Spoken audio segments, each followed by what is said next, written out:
Hey, thank you all for being here. And hi, Linda. I am so excited to be doing this presentation today. I've spent, if I tell you it's a 1 hour presentation, but I have probably spent 6 or 7 hours on it. And a lot of it is stuff we covered last time because most of my presentations are the same. But as time goes on, I add to them and I do other things. And so, I try to mix them up just a little bit. I think that the secret to getting a lot of listings is going on appointments. And so in the beginning, maybe your kill ratio is not as bad as it would be later on, but you know what, that's the way you get your experience. And we always worry about what do I say when they ask me a question, and it's like, well, you're never going to know the answer until you get in front of them to find out what the question is. And that's sometimes the most difficult thing, is we're afraid of the question. And so remember what I've always told you: that's a great question. Let me find out and I'll get back to you. And then get back to them. Tell them what's going on. Okay, so that's kind of the fun part about what we do. One of the things that I realize is that when I go on a listing appointment, all the listings I've gone on, I can't really remember. It might have been back in the 70s. I might have not gotten a listing that I wanted. But I think at the end of the day, I was probably lucky not to get it. And one of the things is, if I didn't get the listing, then they didn't take my real estate license away from me. I get to keep trying. Okay. And that's kind of what we do. We're like the, Mary Mitchell, I love Mary. And she said the other day, she says, you're like the Energizer Bunny. And so, it's just, for me, it's fun. And so when I go there, when I go on a listing appointment, I'm just waiting to be entertained. I'm just there for the fun, right? And I always bring my sense of humor to the table. So let's have a little fun today. We're going to go ahead and get started. This is, excuse me, no COVID. I had 6 airplane rides in the last 2 weeks, but I think I'm almost outside of the kill zone on that too. So there's my name, there's my telephone number, there's my email address. What else? Let's talk about, thank you for joining us. We're going to talk about how to create a winning listing presentation. And again, I need to stress for you that this, or not stress, I need to emphasize for you that this is going to be interactive. I need to have your feedback. I need you to tell me what questions that you might have, and we can cover a lot of the big objections as we go. Once again, always my admonition: I am not an attorney. I do have a law degree. I've got the same degree that they do, but for some reason I seem to be really good in real estate, and so they always call me up and ask me, for help on stuff. So it's great. I may end up helping you someday. I don't know. Okay, I hope not. I hope you don't have to get into that. But anyway, standard of care, standard of practice, market conditions in San Diego. God, get good at what you're doing, because listen, if I was going to get a real estate license, it would be today. Okay, all right. So I've already been in Coronado this morning and in Carlsbad doing presentations, and so it's already well off to a good day for me. So our conversation is not intended to be a substitute for the advice of your broker, nor for that of your attorney. They're good people. You hired them. You decided you're going to work with them, and they're probably going to be there to help you, because if they help you, they help themselves. So it's all good. Okay. All right. You don't have to worry. You've already signed up for this webinar. I need to change this slide. You've already signed up for this. They are going to send you a boatload of material. I have so much stuff that I'm going to reference in our presentation today. I think they're going to have to put it in a file of some kind. So some really cool stuff. Okay. So anyway, you're going to get it automatically. Don't worry about that. If you need to get a hold of me for anything, I've got an email opened up to my left-hand side here. I won't be able to answer it while we're talking, but I've got several computers going in my command center where we got things going on all over the country. So thank you for being here today. Let's go ahead and get started. We already have a question. Thank you, Claudia. Thank you. So again, so in the old days, what we did is you would send me an email saying, please, send me. Now you don't even have to do it. SDAR just knocks it out. They're going to just automatically send you stuff. So you can delete it if you want. I'd recommend against it. So anyway, let's go ahead and talk. All right. So we're going to cover today our subject matter, which is going to be how to create a winning listing presentation. So I want to make sure everybody can see that. All right. I am looking at the, let me see, can you see it? Yeah, you're looking at it. Okay. So I am using it in a Word format because I did a lot of changes to it from when we did this last, let's see, we zoom in. So I want to zoom out, right? Nope, I want to go the other way. So I made a bunch of changes. So I want you to know what they are. Okay. So here it is. You got a listing appointment. Don't panic. It's okay, right? You know, my brother always said, he said, what are they going to do? Take away your birthday? I mean, I can't do that. So don't panic. You have some decisions to make, and after reviewing it, we're going to talk about some of those decisions are going to be. So first of all, the choice. You've got one of three choices going on. You're either going to go to the owner's house, which is number one on our list, and that's the one I recommend the most. But I want you to be safe. I want them to be safe. And so you might have issues where you're going to wear masks or whatever, things like that. Remember, we've gone back to the elevated, platform of safety in California, according to the governor. You can't go to restaurants except to his, things like that. So anyway, not a political statement, what the heck. So go to the owner's house. I like that one the best. I like being in front of people. The person that says, hey, I'll just send you the listing agreement, which I'm sad to say is usually me, because you'll get to that point where your clients just keep coming back. You can't get rid of them, right? So you want to go to the owner's house. You want to be in front of people. That is the whole part of what you do. You're a salesperson and you are a showman. And so you want to be a good showman, okay? You can also have the owner come to your office, or you can meet them in a public place. A lot of offices are still shut down. So again, I might be back at number one. And then finally, the third thing is doing everything over the internet, and I do lots of those. And again, only because from where I sit, most of them are just people I can't get rid of. So anyway, God love them. I mean, they're really great for me. I've got guys done 22 transactions with me. Crazy, right? Yeah, why would they do that? Okay, all the above have their pluses and minuses, and we already talked. Let's talk about a couple of these. So the owner's house, obviously you're sitting in front of them, you're standing in front of them. You're able to go around the house, which is one of the biggest things, and we're going to talk about how you're going to do that in a second. Them coming into your office depersonalizes it, which is what you might need to do. Some people are just so in love. We lived in this house for 37 years. I sold a house to someone who lived in the same home for 47 years in New Jersey and bought a house from me sight unseen. Sold that house, bought a house, 47 years. Okay, so never say it doesn't happen, because it just, when you say that it's going to happen, just don't let it happen for someone else. I want it to happen for you. Okay, so among the top producers, so they're finally doing everything over the internet. Listen, if you're going to do things over the internet, I suggest that you use either Zoom, or you use, in Zip Forms, you have a program called Any Meeting. I think they call it Zip Consult. That's their official name for it, where you can actually have your screen up. Your client can have copies of all the documents. You can take them through the process of filling out the forms. There's a lot of programs for doing that now. Please do not just send forms to your client and say, here, fill it out. Let me know if you have any questions. A lot of times we think that might be helpful, but it really isn't. Remember, your job as an agent is to advise and counsel. So you want to be in front of your client, certainly during the process of putting the disclosures together. We get a lot of times in our office, we'll get an offer in on a property, and then the listing agent will send us the disclosures, and then it's not filled out. And so, here's the initials and signatures, but nothing is complete. And so, there's some requirements that the seller has to do certain things. And so we frequently send them back. I mean, it's like, well, they made their disclosure and that's what it's going to be. And it's like, I'm sorry, certain things like statutory, like the TDS, NHD, certain things have to be completed. Okay, everybody good? Almost all top producers have the same approach. Do I want the listing? Think of how calming that is. That has such a calming effect. Do I even want this listing? Or are you sitting there thinking, oh my God, if I don't get this listing, I'm going to die? Those are two completely bipolar approaches to this.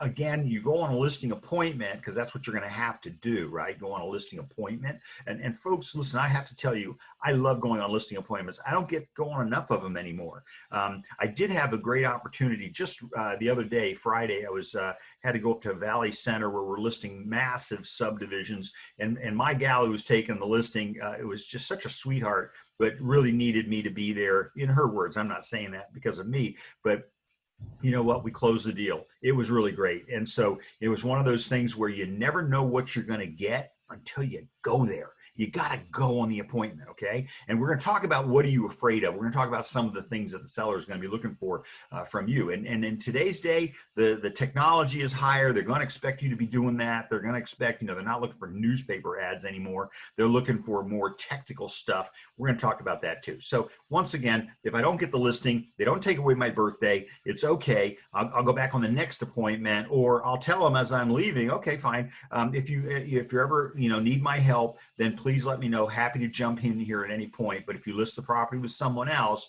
then I won't be able to help you, because then at that time it becomes legal advice. Okay, so that's always my saying. All right, so the more appointments that you go on, the greater your chances of success. All right, and so I know people that are machines. I mean, we got some guys out there, Don Peltier and a few others, and these guys are just machines. They just go on appointments all the time, and they don't even know how many listings they don't get. The point is, they create the appointments, they keep going on the listings, and the only thing they focus on are the ones that they get, and those are the ones they're marketing. They don't think about all the ones that got away, okay? So you don't want to be thinking about it that way. You know, Linda, it's like when we go on a bike race, you know, we don't think about whether we took first place or second or third. We just, you know, did we finish the race?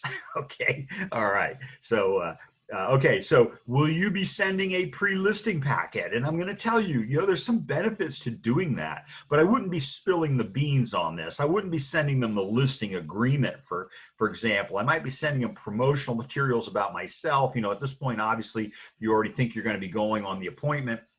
And so you might want to send them some stuff to review ahead of time. I wouldn't probably send your CMA, and the reason behind that is you know, or even your pricing analysis, because those are the questions you really need to have with people in front of them, and not something you send ahead of time. If you send stuff to people ahead of time, then they have time to look them up and come up with their own rationales and things like that. And they meet you at the door with the pillow estimate or whatever it's called.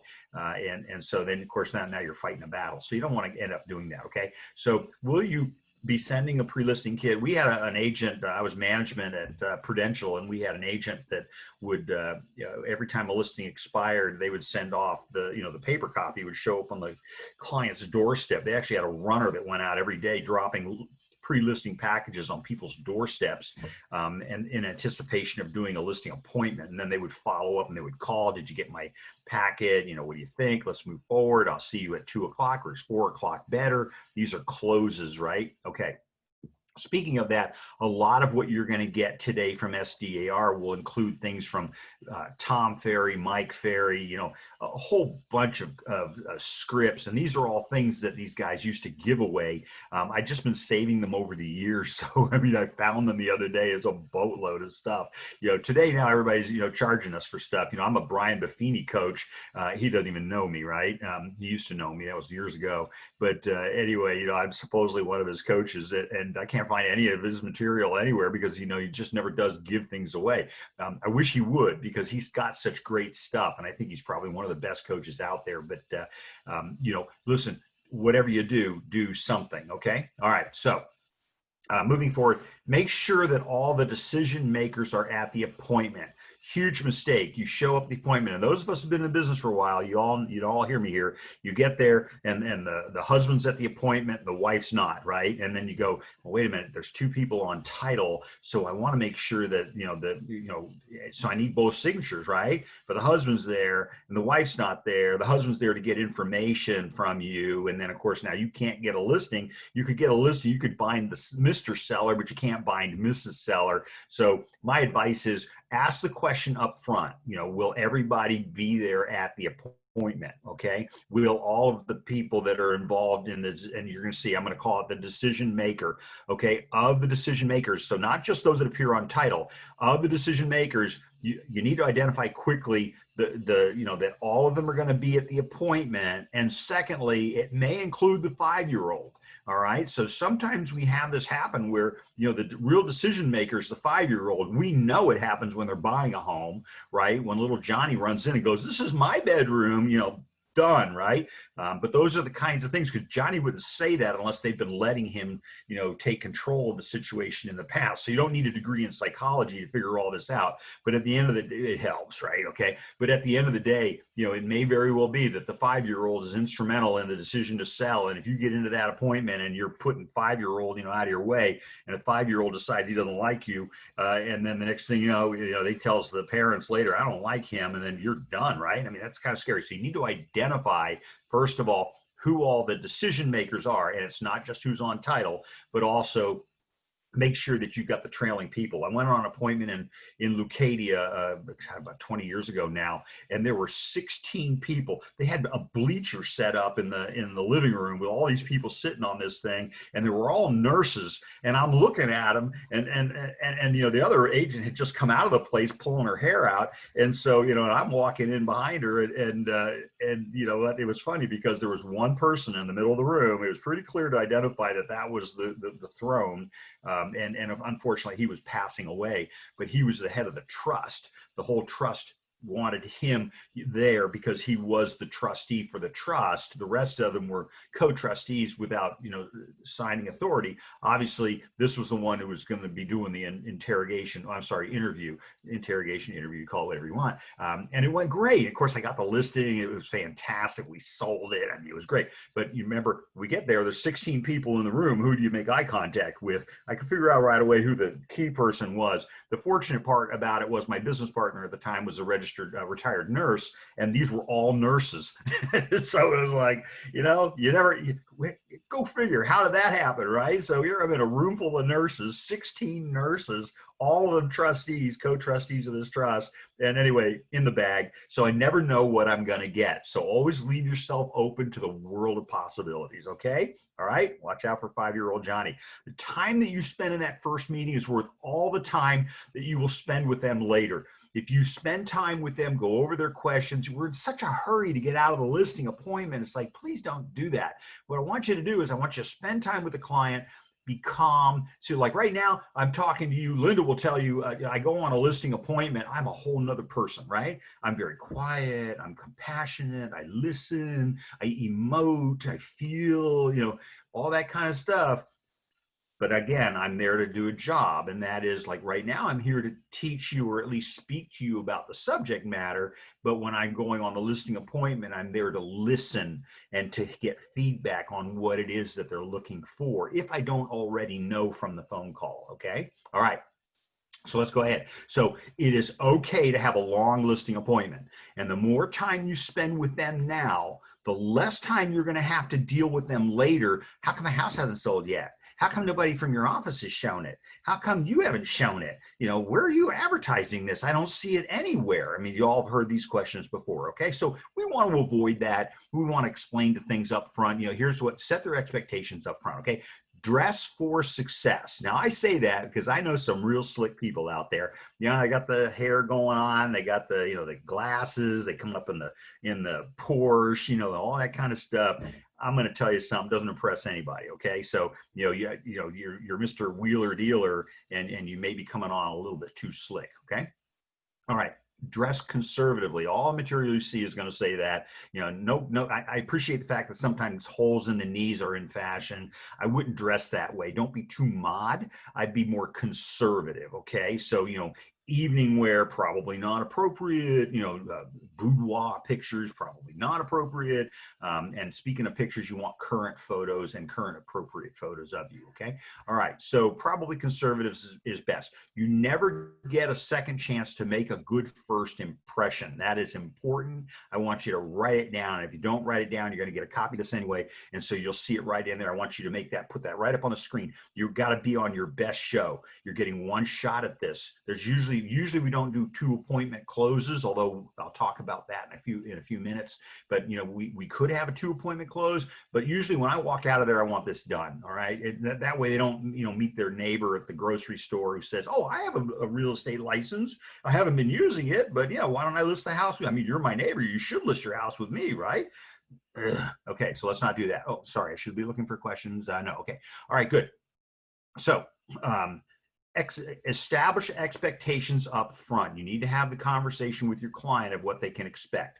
In this economy, the properties are moving quickly. I mean, they're moving really quickly. 2 months ago, we weren't having this conversation. Things were sitting, right? But you know, this is the comeback, and this is not going to slow down. Okay, so I can assure you, I'm sorry, it's not true. It will slow down about 2 weeks before the election. It will maintain slow for a week after the election, and then it's going to be insane again, okay? We do not have enough housing units in San Diego to cover the traffic of people that are coming in here. I had a call last night with somebody that said we can't even come in to look at the property because, you know, we're from Chicago and we've got to come back to Chicago, and they have a 2-week quarantine, and you know, this one's working as a nurse, the other one's a postdoc, and they can't afford a 2-week quarantine, so they're literally going to take the house without even seeing it.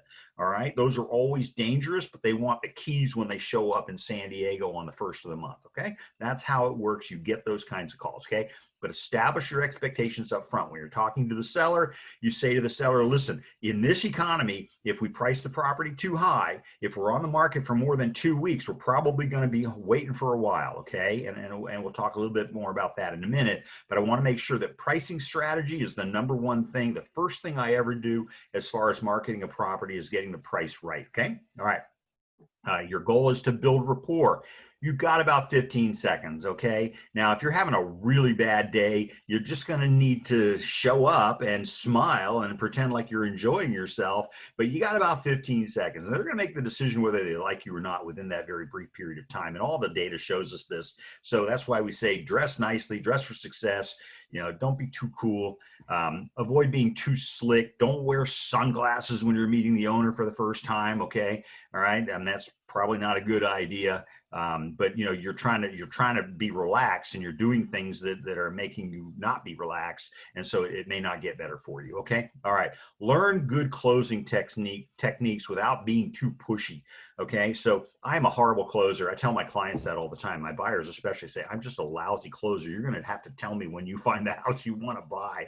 And they buy it every time, right? They go, we want that one. And so, you know, I end up having my clients close me. But again, it's all in the presentation. So when you're doing this, you need to develop your own style. You need, you're developing skill, but like we used to teach you when we taught you how to, hit people, it was always form, power, then speed, right? So develop your form, the power will come, and then the speed will come too, and you'll have the answers. Obviously, I'm moving at 8,000 miles an hour right now. I don't do coffee, I don't do drugs, but you know what? I just get to a point where I get so excited and I got to jam all this into 1 hour. Okay. All right. So that's what's going to happen on your appointment, but you need to be calm. You need to be quiet. You need to be calm. You need to be reflective of whatever it is that they are doing, mirror matching, things like that. Okay. All right. So we want to be sincere. Okay. Take with you to the appointment. Now I say this every single time, take with you a clipboard. Seems simple. They're at Costco. You can get it for $5. You get like 6 of them for $5. Get yourself a clipboard. Okay. At one point I had clipboards all over the house, right? So take the clipboard with you, attach the listing input sheet from the MLS to it. Okay. This is my advice is take that with you. I had an agent call me last night. She says, I have a listing appointment in half an hour. And I go, good. Okay. And it's the first listing appointment ever in her career. And so I said, okay, good. So, how's that appointment look? And I asked her a lot of questions, and I just kind of determined that, it's going to be one of those, and this is how your listing appointments always are. They're always going to be like, you're having dinner and they call you up and say, can you come over and list my house? Or, and that doesn't mean list my house. That means come over and talk about listing my house. Okay. But that's what she did. She went out on the appointment. She took the MLS with her, and the appointment went great. So rather than going with a listing paperwork, she just went with the input sheet. And it turned out that's what the owner wanted. They just wanted to talk to her about, what the listing would look like and things like that. Okay. Take notes on the listing input sheet that's on your clipboard. You need to take notes while you're talking to the client. Okay. So an assumption here is that you're live.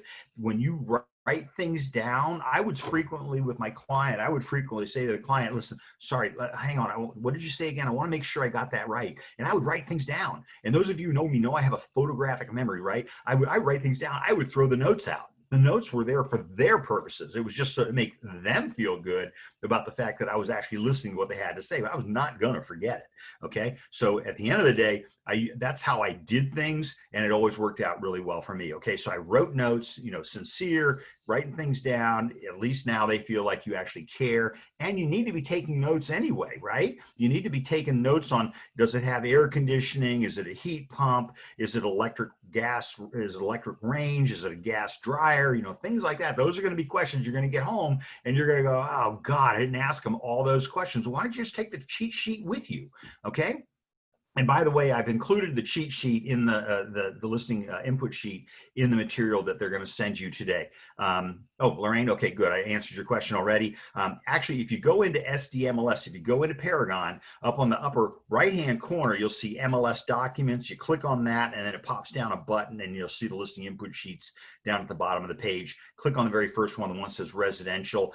We've already, in our brokerage, we've already filled it out, the things we can fill out for our agents, and I've given you an example of that in the material that you're going to get today. Okay, so really good question. Take the MLS input sheet with you because you're going to need to know the answers to the questions, because the assumption is, remember, presumptive close, you're going to get the listing, right? Remember, you're going to get the listing, okay? And so so you need to be prepared. You need to pretend like you're going to get it. Take the listing input sheet with you, and then that way you can fill in the information as it goes.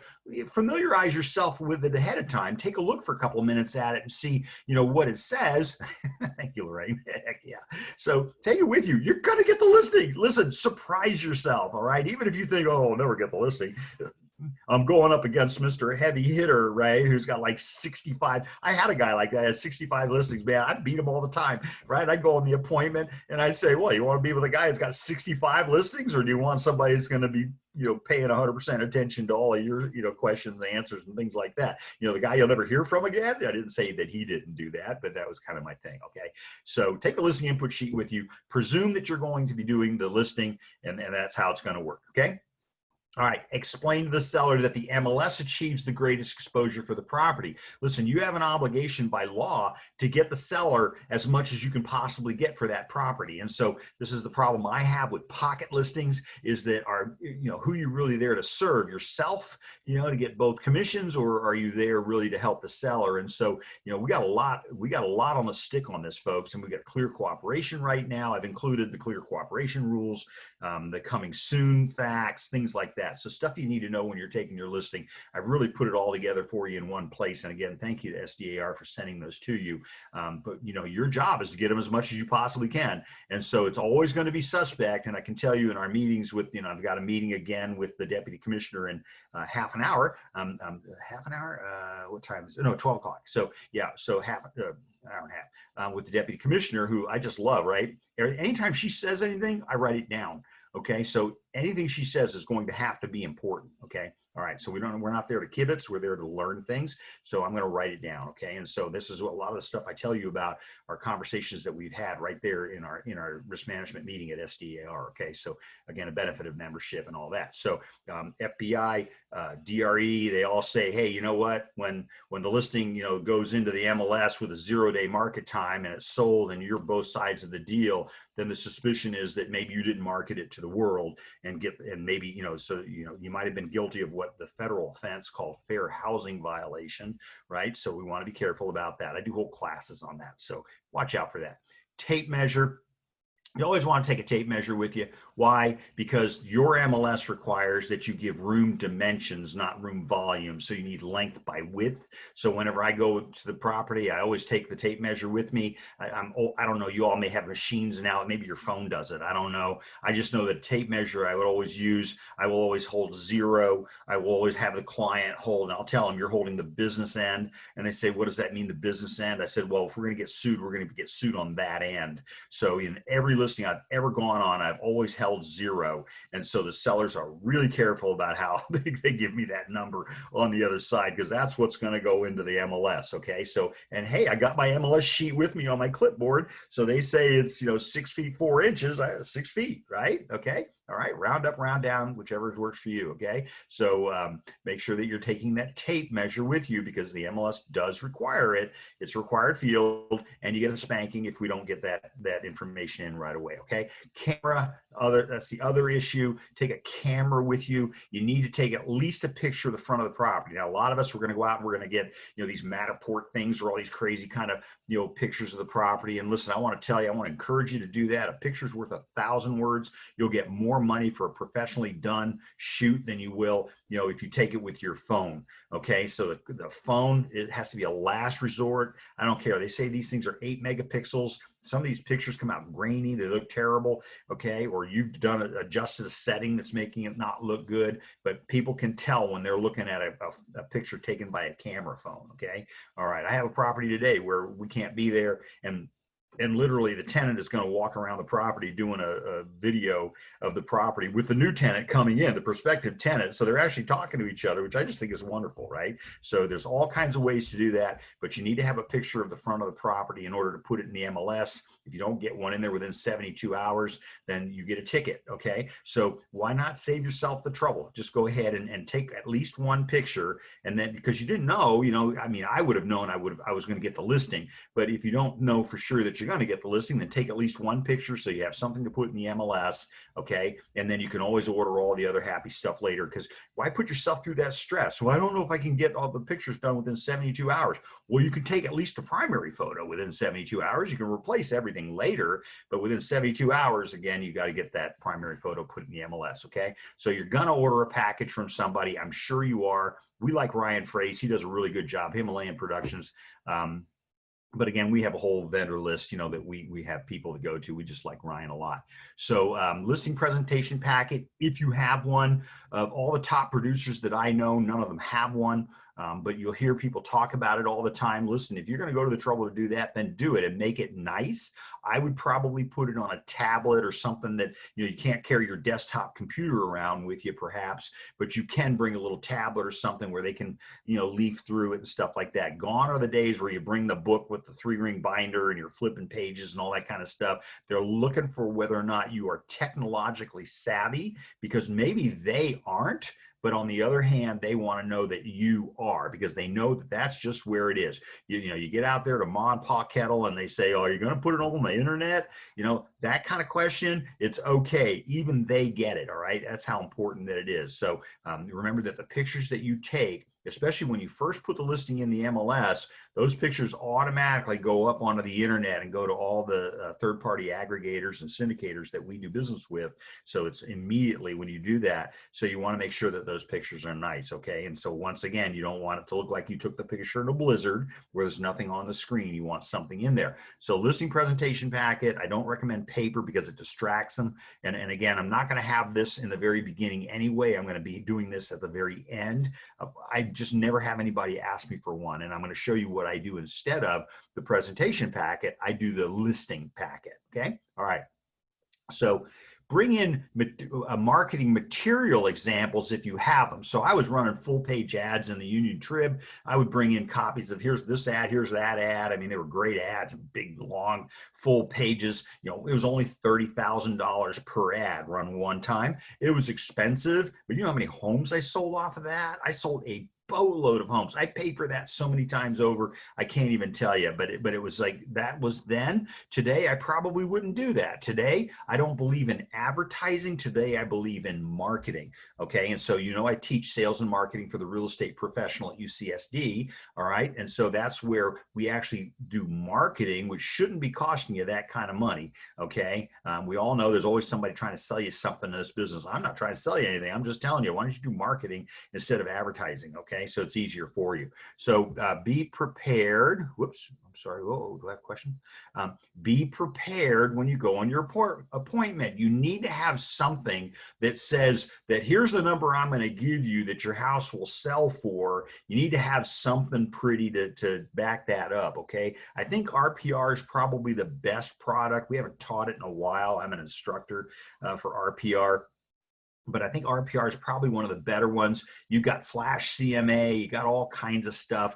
Whatever you do, have something, all right? Because they're going to hit you with the guesstimate, or they're going to hit you with some other crazy kind of thing it's going to be their answer to how they came up with the value of their home. Invariably, it's always going to be more than what you think the home is worth. That just happens all the time, right? So our job is to get them to be real. But if you don't have one of these things, then you have nothing to talk about. And again, if you emailed it to them ahead of time, or if you sent it to them ahead of time, then you know what, now they get, oh, wait a second, I'm pretty sure this place is worth $69 million and he's saying it's only worth $350, right? So those are the kinds of things you want to deal with. And again, since I'm at the presentation, I don't want to give it to them in advance, but I'm at the presentation with them, I probably want it on a tablet or something that I can show them, okay, rather than printing it out. Again, printing it out, I mean, it's 72 pages long. It's going to cost you a fortune, okay? So what I want to do is I want to have it on a tablet. I want them to scroll through it. I want to be able to explain what the terms mean.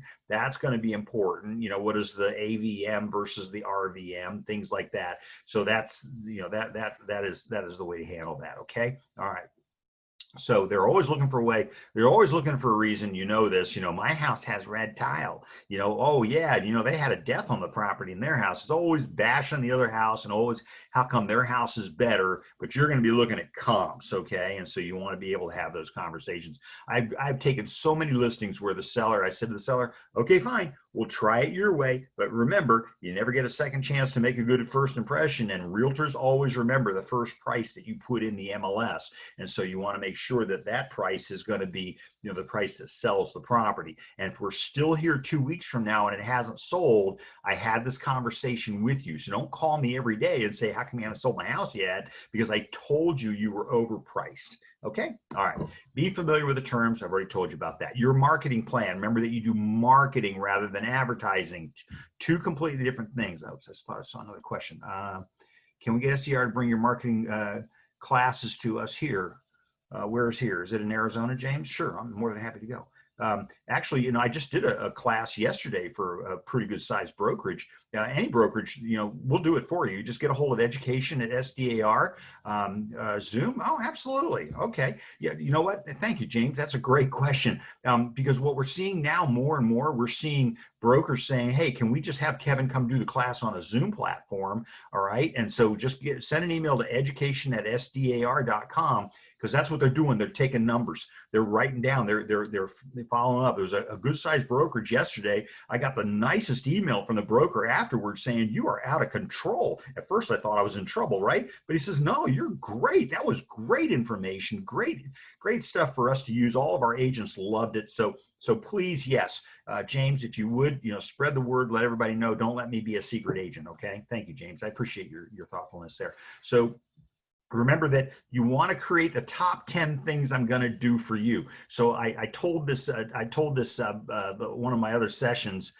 What's the difference between marketing and advertising? So Deirdre, so marketing and advertising. So advertising is stuff that you pay for. You know, like you want a full page ad in the Union Tribune, you're going to pay for that. And that's usually a one-time deal. Marketing is all the other stuff that you can do. And I'm going to tell you, you know, you have an amazing resource. I had somebody ask me the other day whether they could go join another MLS. I go, why?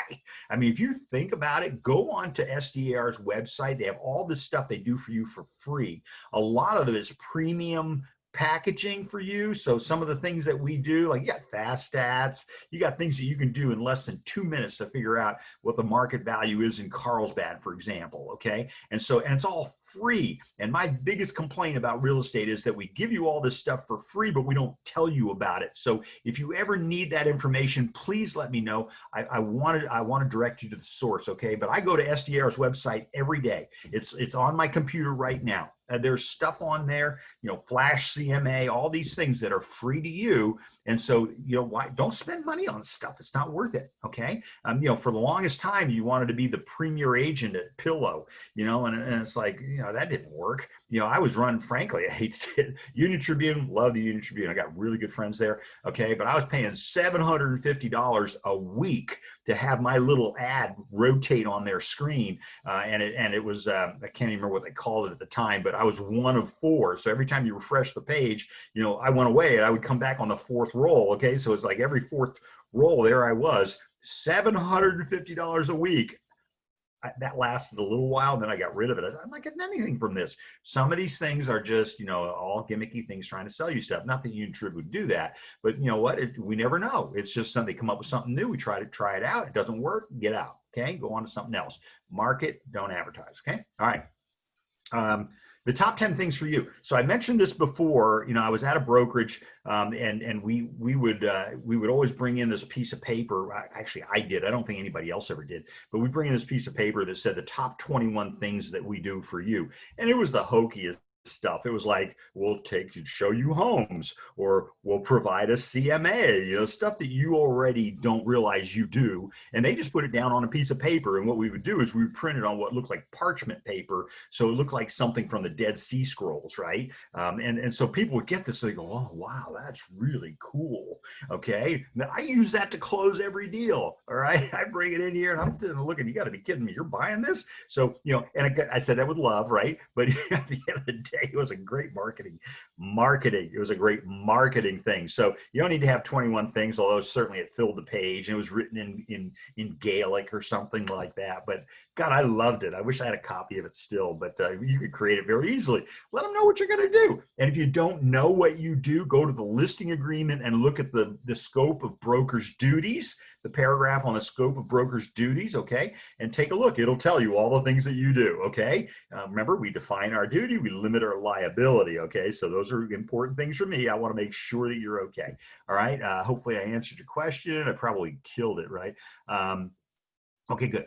All right, back to the material. Be familiar with home staging. You don't need to, okay, fine. You want the credential, go ahead and do it. At SDAR, we're looking at getting the credentialing going again, where, you just pay a certain price and then you get free credentialing. Linda's got more stuff after her name than I do, all right? My Linda. And she, all this stuff after her name. I mean, she did that when she first got into real estate. She said, I want to learn everything. And so then she went in and she paid the money up front, and she was certified negotiation expert, accredited buyer representative, E-Pro. She got all I'm so proud of Linda, I can't even tell you, but boy, she figured it out right away. She said, well, what do I do to learn new stuff? And I said, go to SDAR. And then she got all that stuff. Okay. So just great. Do you have to be an expert on home staging? You have to at least know that clutter doesn't sell. I've had so many buyers walk into a house and the seller's place is just jammed to the gills, where they have a path that you can follow, right? And the buyer says, I feel bad if I buy this house, the seller has to move. And it's like the seller wouldn't have the property on the market except they want to move. So now the seller's presentation of their own home prevented that offer from coming in, okay? All right, thank you, Kelly. Thank you, Deirdre. Listen, I have so much fun. I wish I could go on all your listing appointments with you, okay?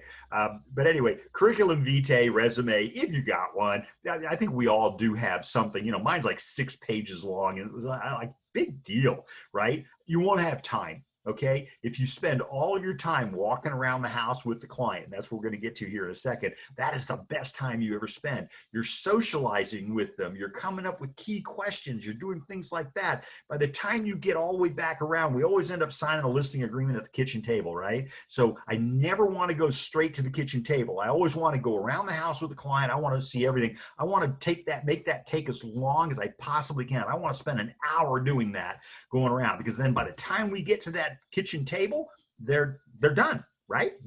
First of all, they think that, oh my God, I hope we don't have to go through this again with the next agent, right? So it's like, God, this guy spent forever. He asked us all kinds of questions. He probably knows this house better than we do now, okay? So by the time I get to the kitchen table, there's no more conversation. They're not going to fight with me on price. They're not going to fight with me on commissions, okay? I get 25% commission on every property I sell, okay? There's no argument. Okay, I'm messing with you. Okay, all right, let's take a look here. Got another, could we see your resume?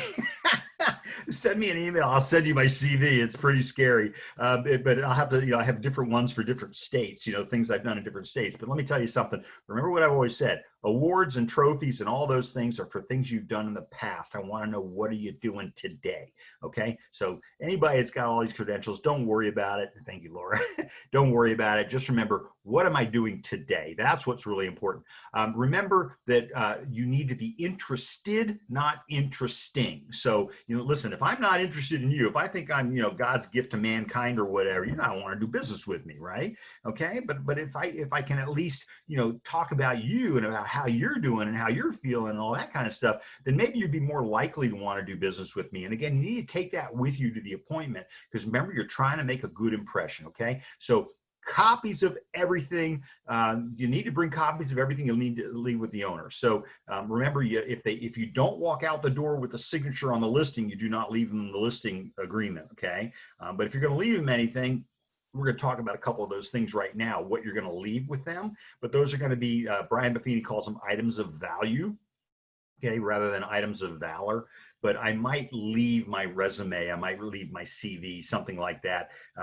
What are they going to do with it? They're going to trash it. So why are you leaving it? Okay, if I'm walking out of there without the listing agreement, chances are pretty good they're not going to call me back. Okay, but if they say to you, I always ask them all. I always say, hey, who else are you interviewing? I'm always kind of reluctant to ask it because if they didn't think about it, then I don't want to create the subject. But if they say, well, we're interviewing 3 people, and I go, okay, where am I in the 3? And they go, well, we don't know you yet. We don't know which one you are in the 3. I go, but I mean, what time? Okay. And so they say, well, we're meeting Bob at 1, Janet at 3. That tells me they don't realize how long listing appointments are supposed to take. We've got an opening for you at 5. And so I always say, well, can I come in at 11? And they go, 11 at night or in the morning? I go, well, either one, I don't care, right? But I want to be the first one, okay? So it's primacy recency effect. It's a principle of psychology. I want to either be the first one on the appointment or the last one on the appointment. So if I can't be the first one on the appointment, then I say to them, okay, I'll tell you what, I want to be last on the appointment, all right? But I want you to make me a promise. Will you promise me?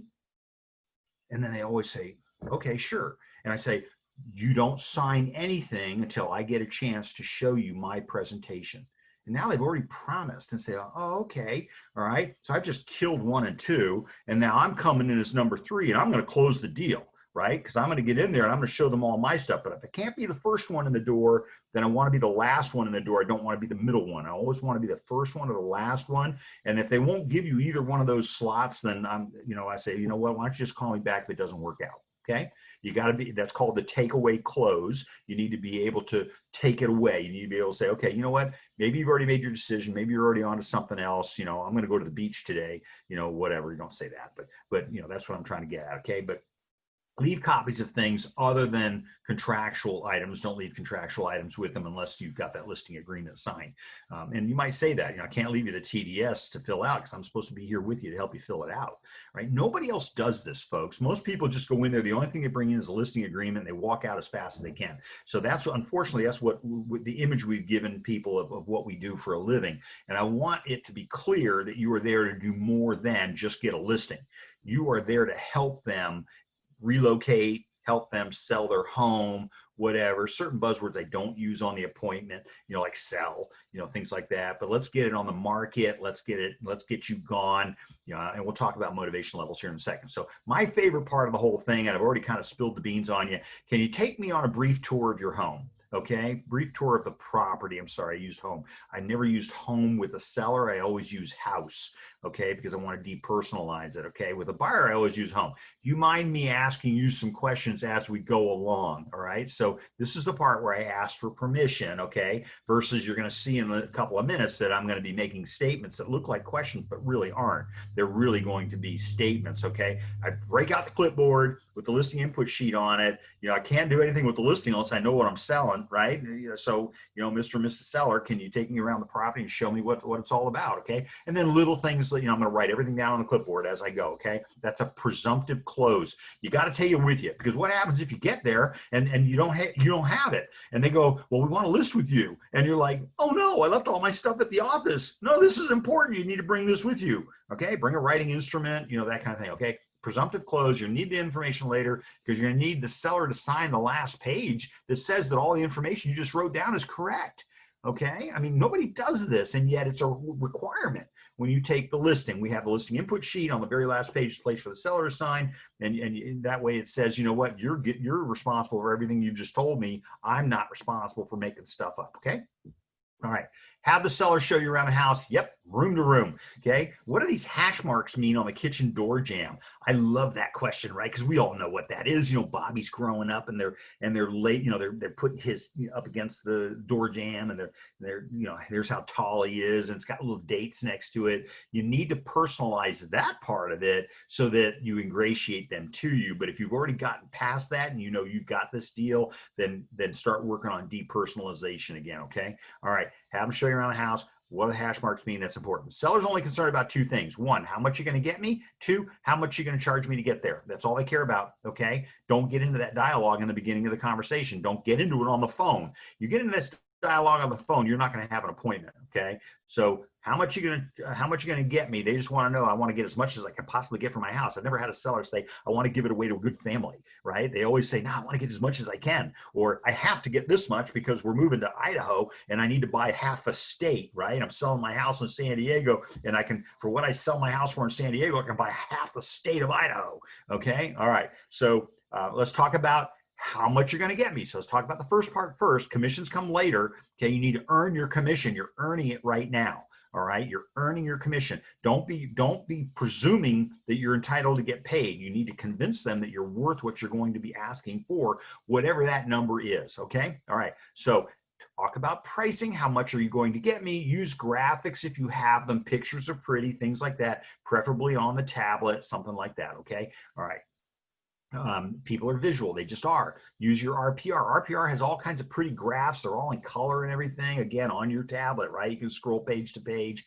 Fast Stats is great. Your Cloud CMA is great. I just did Fast Stats for Coronado and Carlsbad this morning.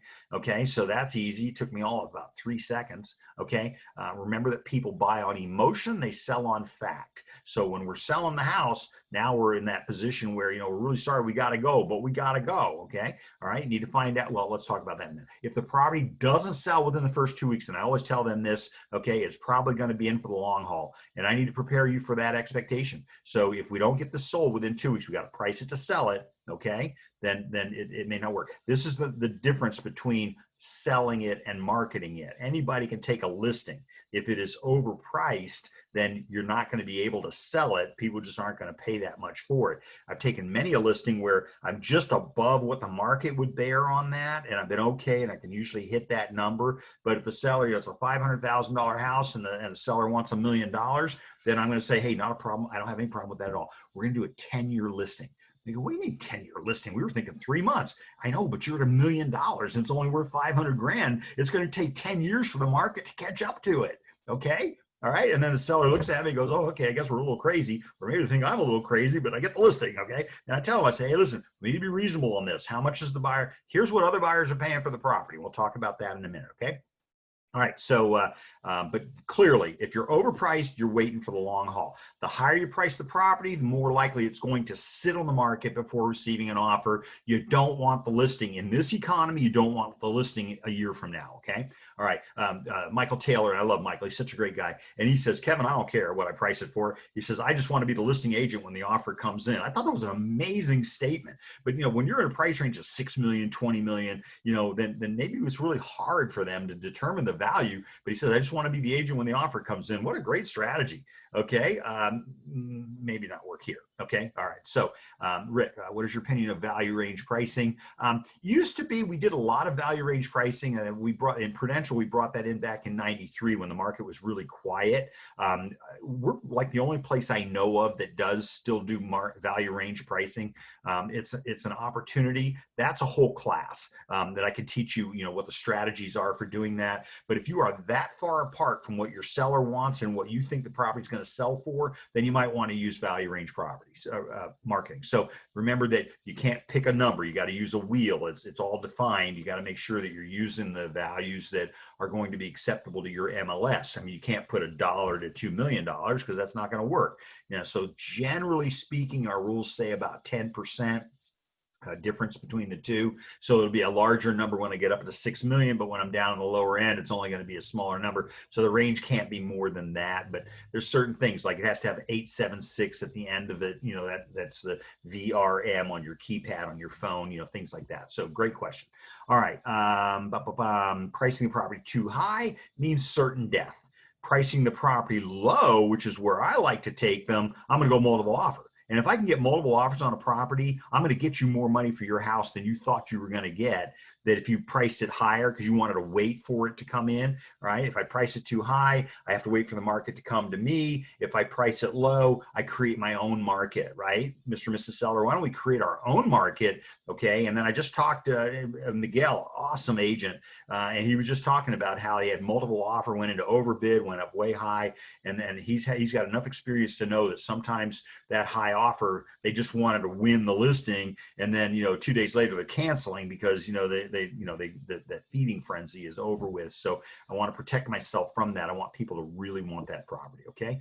All right. So in most cases, buyer looking increments of 50,000. Price it below what that figure is. So if the seller says I want 200 and you're looking at the values of properties in there are 2.25, probably better for you to put it at 199 and get 5 offers than put it at 2.25 and not get any offers. Remember, you're the ones got to take the heat when they start calling you up. How come you haven't sold my house yet? And you're going to have either some excuses, or you need to set up the price reduction at the time of the listing. Okay. All right. Seller prices the property, buyer decides how much they're going to pay for it. Okay. Discuss other properties on the market. So I told you I would tell you about this. Active means, this Mr. and Mrs. Seller. Active means here's your current competition. These people have their houses on the market for this figure. Not these people are selling their houses for these figures. These people have their houses on the market for these figures. Pending is the price that it took to get an offer. We don't know that that's going to be the final sales price. Okay. We do know that that's what it took to get an offer on the property. Most of them are going to close for less than that. Expired, that's the price you don't want to have on your property, because that's the price that said that ain't going to sell it. Okay. So you don't want the expired listings. And I usually only go back 3 months. I don't go back further than that because the appraisers aren't going to go back further than that. Sold, this is what the ready, willing, and able buyer was willing to pay for the property. And I have that conversation with the seller. Okay. Now let's talk about your commissions for a second. How much are you going to charge me to get there? You got to learn the answers to these things. All right. So that package of scripts that I gave you, you need to be reading through those. They've got some really great objection handling. Commission objection handling is the one thing that we're the most afraid of. Okay. And my business partner for 15 years, she was terrified of discussions of commission. She'd walk in, just take it for whatever they give her. Right. But I'd walk in on the appointment. I always get the commissions that I wanted. So I was always the kill guy. I was the guy that came in and got the commissions, and then I just let her handle the price. Okay. But at the end of the day, I did both anyway. But commissions are the one thing we're most afraid of having a conversation about. And so therefore, since you know you're going to have it, let's prepare in advance. Lots of free scripts. I'll help you with stuff. If you go on an appointment and it turns out that you didn't get the listing because your commission was going to be 36% and you lost it to somebody else, find out what the other agent took it for. We'll have a whole commission class on that. Okay. So in fact, this afternoon at 1 o'clock, I'm doing a class on commissions on the buyer representation agreement, how to get paid by your buyer. So you don't worry about what the listing agents put in the MLS. Okay.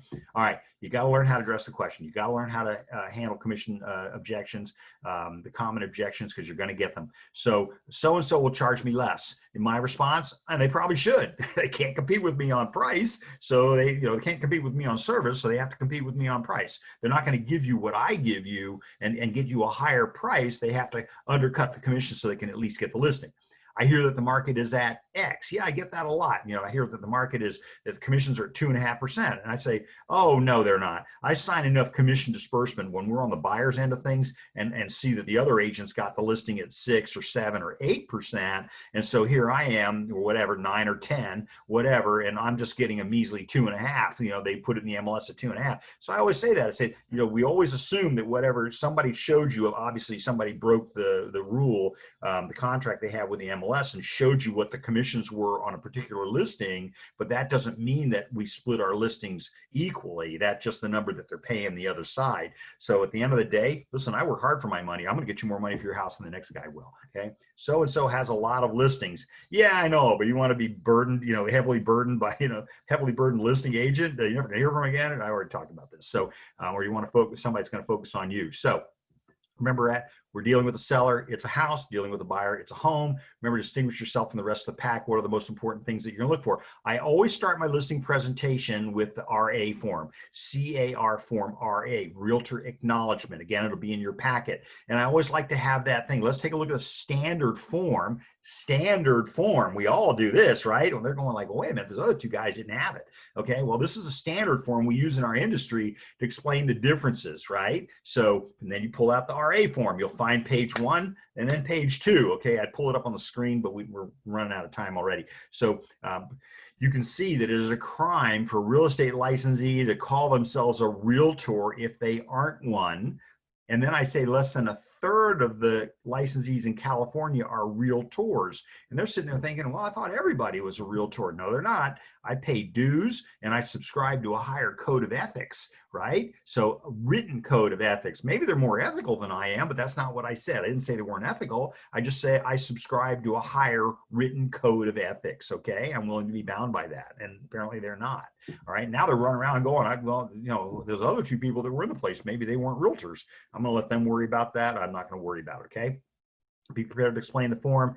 It's a great close. I'm nailing this every time, okay? So it's the first form I ever put in front of them, and I have them, I sign it. There's no work for them to sign. I sign it, and I hand them the original, okay? Sign it in front of them, give them the original. Discuss the agency disclosure form. Read it, okay? Agency disclosure, if I'm going to court, it's agency disclosure on the agent's part or seller's lack of disclosure on their part. That's my trial, right? So agency, I'm pretty good on agency. So make sure you read up on agency and understand what the concepts are. After you've read it, if you want more, you want to go deeper on that, give me a holler, okay? Then I bring out all the warnings. All right, so now this is in my appointment. This is at the kitchen table. I got a plan, right? I know what I'm going to be doing.